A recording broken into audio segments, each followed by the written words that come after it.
আমাদের ধর্মান্ধতা যে আল্লাহর মাল আল্লাহ দেখবে এই ধরনের সাইকোলজিতে সমস্যা।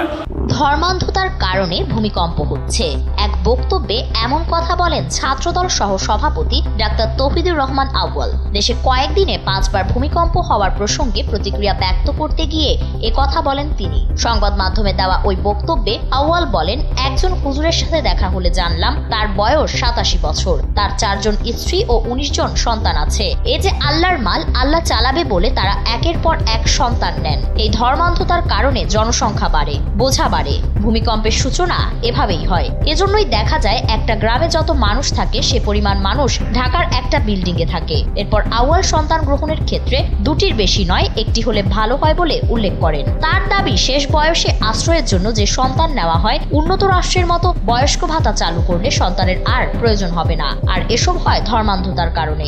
ঢাকা শহরে যে অতিরিক্ত জনগণ, এতে এ নগরী পম্পেই নগরীর মতো না হয়ে যায়, সেজন্য সচেতনতা কামনা করেন তিনি।